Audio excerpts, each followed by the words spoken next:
All right, so I just wanted to have a let's catch up chat session. Like I said, sorry about missing that video. Before I go too much further, I wrote myself up a little script here so I didn't forget stuff. Please do me a favor and subscribe to our channel, One Stop Mouse, and hit the notification bell if you would, so that you can be notified of future videos and events. And like this video as well if I don't screw up. Hope you are well, and I hope to catch up with friends, families, and fans of the channel real soon.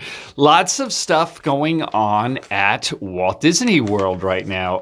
Oodles and stuff. And I have talked to lots of people in the know at Disney, and it's getting a little bit complex.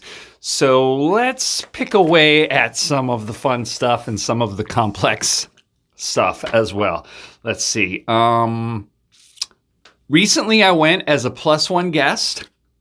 I got this hat there, a limited cast member preview hat at Galaxy's Edge last Thursday.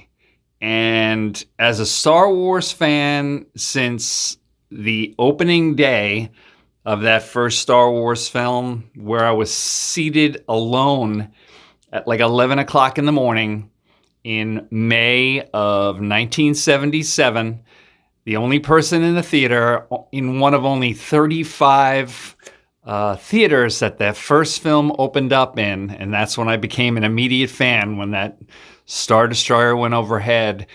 I decided that I was not gonna vlog that experience. I was gonna go in there and I was just gonna dive in and embrace it. And I'm actually glad that I did. It is kind of distracting to vlog or live stream at the same time.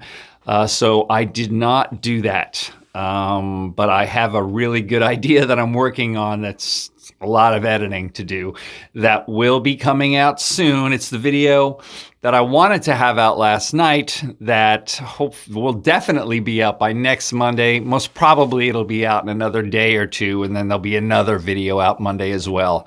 Remember, every Monday at 6 p.m. I have to change that online.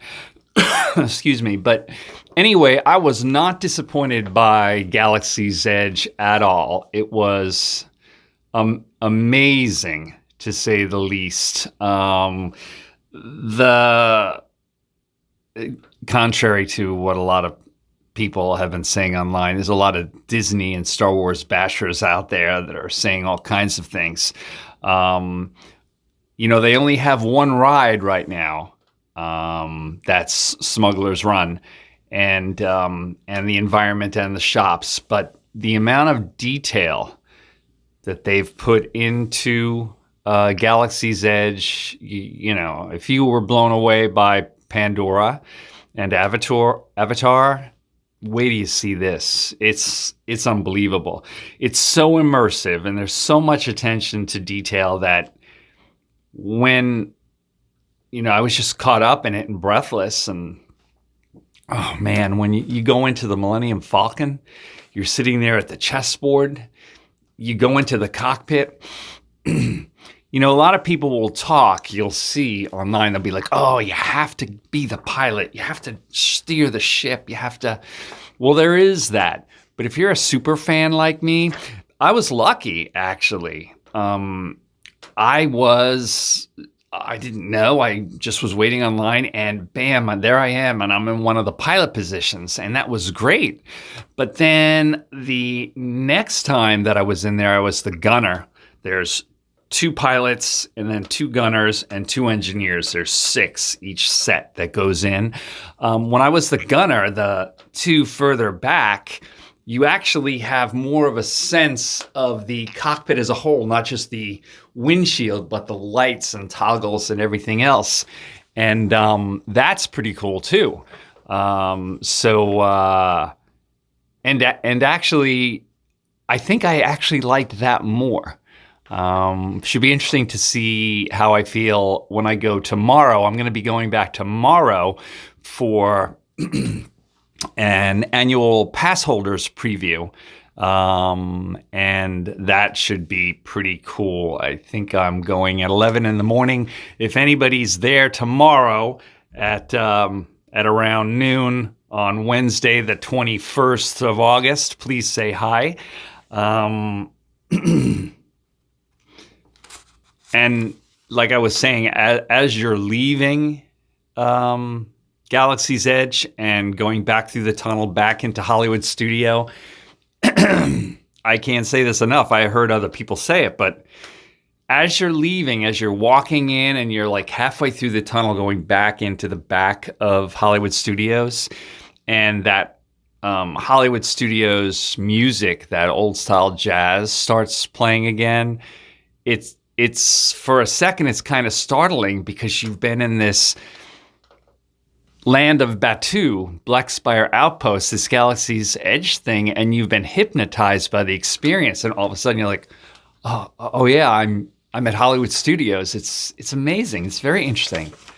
All right. Next up, Mickey's Not So Scary Halloween Party started this past Friday, August 16th. And runs for various nights until November 1st. Actually, this year, 36 nights in all. And this year, there are a few new things. There's a new fireworks projection show for the Halloween party, like Happily Ever After, but for the Halloween party, which is a separate ticketed event, separate from regular admission on the days that the party starts. The park closes early, and then you pay to get in to do this party afterwards. And you also have an option for the first time for something else that just came out a few days ago, which is for $299 plus tax. You can actually get a pass to go to all the Halloween parties of the season. So you may not be going to 36 of them, but I don't know how much the Halloween party is actually offhand, but I think it's like it's $100-something per person. So, and that's for one Halloween party. So they're basically selling passes for $299 to let you go for any or all of 36 nights. Definitely, if you're a local and you like that party, that sounds like a great idea, especially if you kind of want to lay back and hope for a little bit cooler weather. The party runs from August till November, into October, and into November. It'll cool off a little bit, but don't count on it. See our channel for last year's Halloween party, the video that we have called the Top 3 Tips for Mickey's Halloween Party. Also, there's a new additional party that's been added this year at the last minute at Tony's Town Square restaurant, and that's called Cruella's Halloween Hideaway, where you get to dine on a great Italian buffet, snack on hors d'oeuvres and desserts, and enjoy all you care to drink beverages, including a good wine and beer selection. With a reserved seat for the Boo to You parade, which Tony's Town Square is, when you go into Magic Kingdom, it's just inside the entrance to your right. And so you could be seated in there or on the porch, and they kind of have an area roped off where you can go out. The party starts around 9 o'clock and then goes until 12:30, which is a half an hour after the park actually closes. And it's a great way to escape the crowds and run in and out of there and escape the weather and snack and then get a break and then re-engage and then run back. We haven't gone to the Halloween party. We have gone to the Christmas party, Tony's most merriest town square party, and that was fantastic. It was the same thing. You have a great place to see the Christmas parade and then run in and out for a glass of wine and a snack. They have a lot of the same stuff. I was looking at it online. They have these little cannolis, these little Italian pastries. And I think for a couple of those on the entree menu, it's like $8. And I must have eaten like 30 or 40 of those. I don't even know how I didn't go into a sugar coma or something, but it was a good time. And we're going to go to the Halloween party. We're figuring that out right now, and we're looking into going to Cruella's party, and we'll do a review on that when we do. So I'm going to go to the Galaxy's Edge preview tomorrow, like I said. And this is not conjecture when I say this. But the Galaxy's Edge experience is not going to be the way that it was in California, in Orlando. Already, this is not conjecture, already, according to reservations, because you used to be able to get reservations for Savi's workshop, where you build a lightsaber,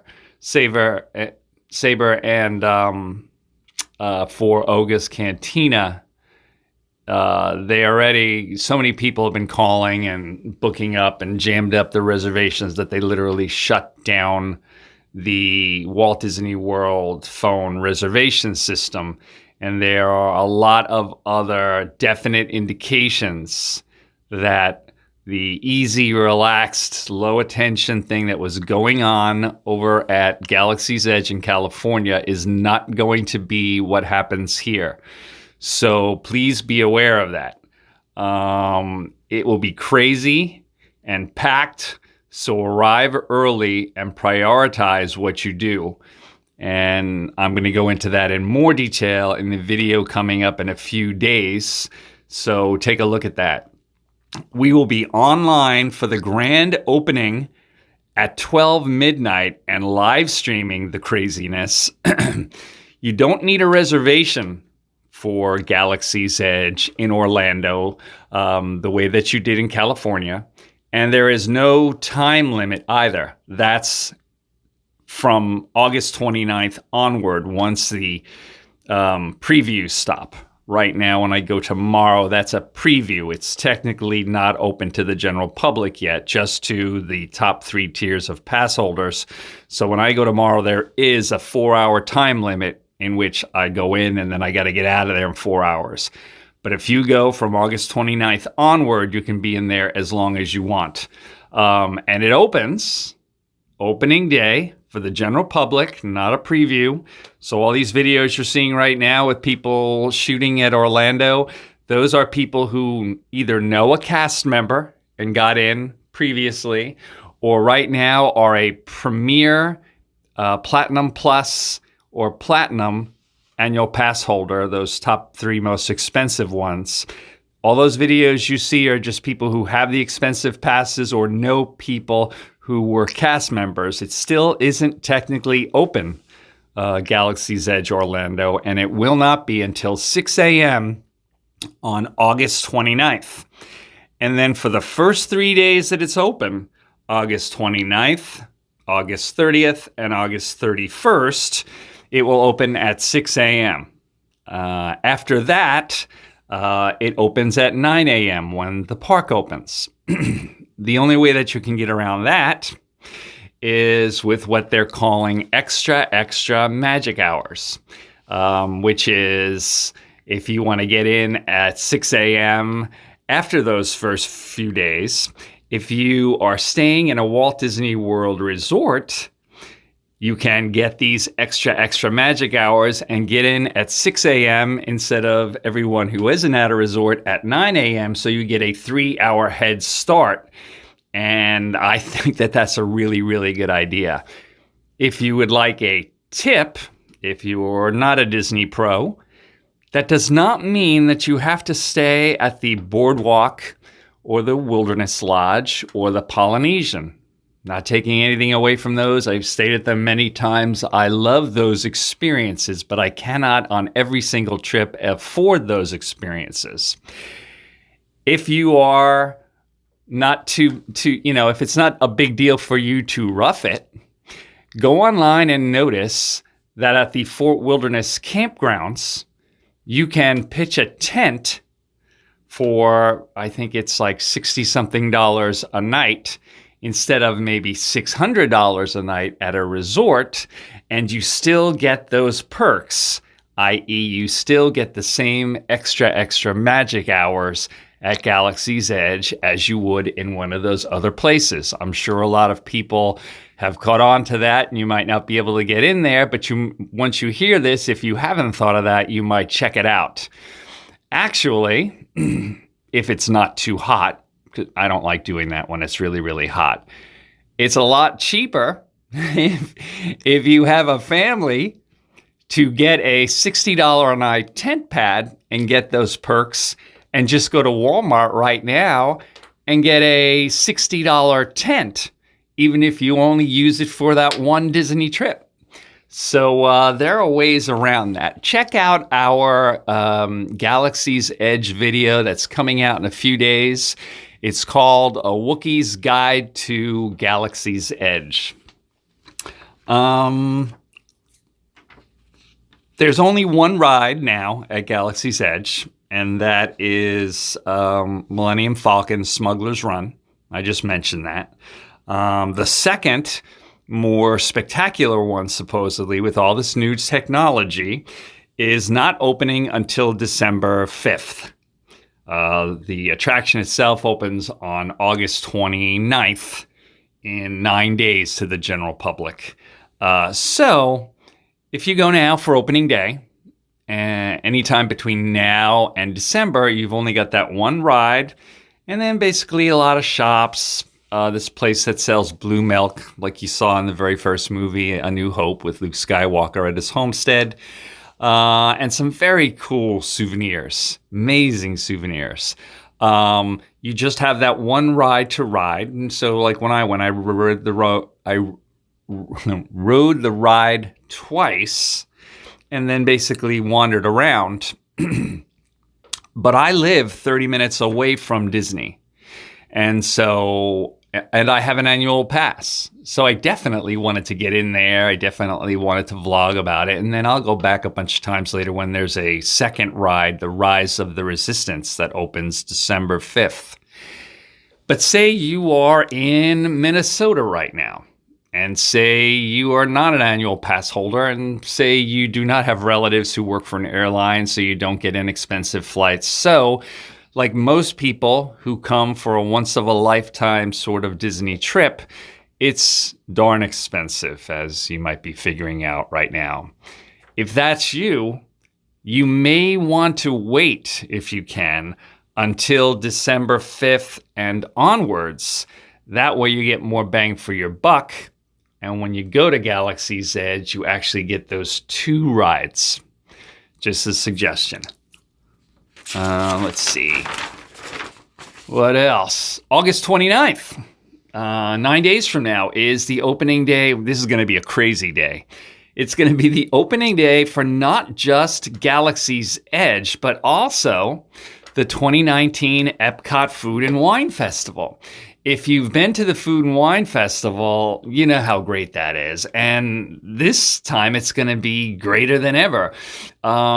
It's going to run from August 29th, like I said, very same day that Galaxy's Edge opens up to the general public, until November 23rd. Always a great, beautiful, yummy event. This year it's different because there's more food booths than ever and more interesting events with chefs and everything else than ever. And also a brand new nighttime fireworks that will start after the fireworks show everybody else has known for so long retires. Illuminations, Reflections of Earth retires after its last show the night of September 30th. So Food and Wine will go on for 1 month, And then from August 29th to September 30th with Illuminations, Reflections of Earth, the one everybody's been seeing for 20 years. And then after that first month of the 3-month run of the Food and Wine Festival this year, August 29th to the 23rd, that will stop. And then the brand new show will start. And that show is called Epcot Forever. And that's going to start immediately the very next night after the last Reflections of Earth. So if you want to see Epcot Illuminations, Reflections of Earth, that classic 20-year run fireworks show for nostalgic reasons alone, you'll need to do it by the evening, by 9 p.m.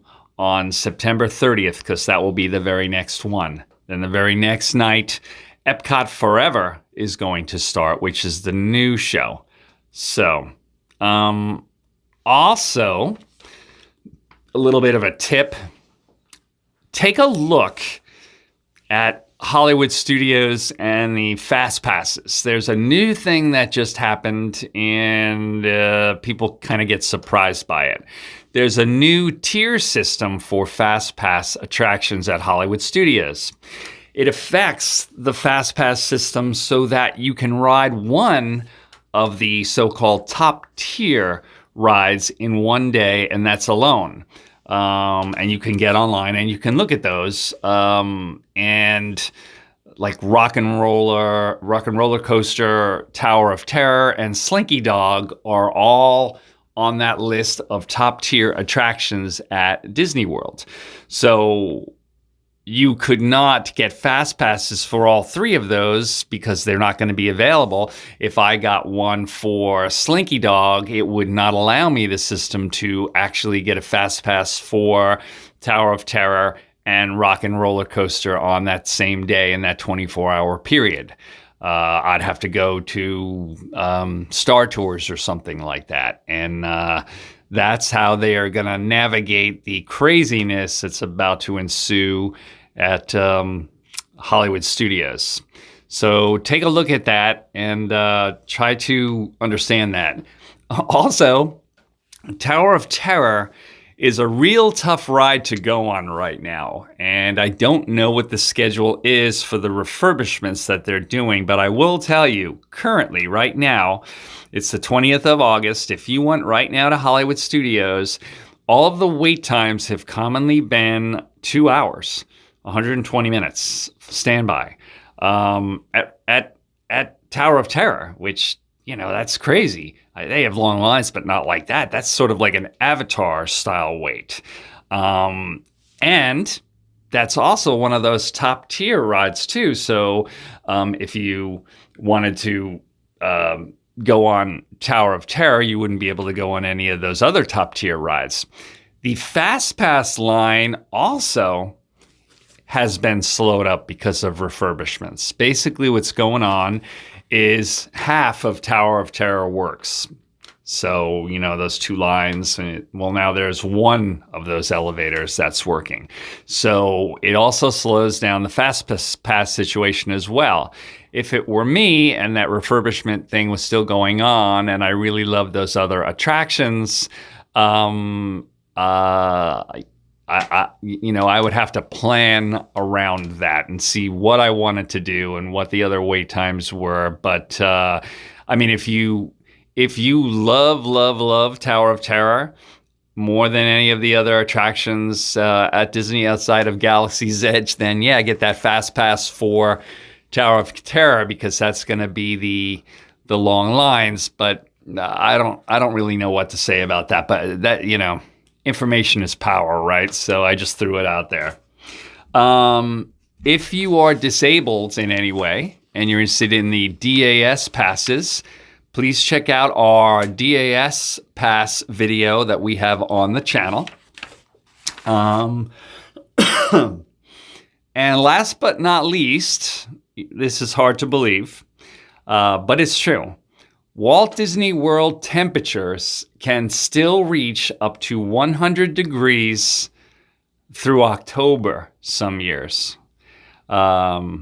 take a look at our Halloween video on the channel from last year. And we went to the Halloween party last year in mid-September. And I'm dressed as Indiana Jones, with the leather jacket and the hat and everything. And if you look closely at some of the photos and videos, you'll see some splotches on the leather jacket. I was sweating so profusely, I was sweating through the leather jacket. Be prepared and wear a costume to the Halloween party that is modified somehow or in your selection of whatever you're doing. And wear a costume. It's a good idea. That somehow is cooler.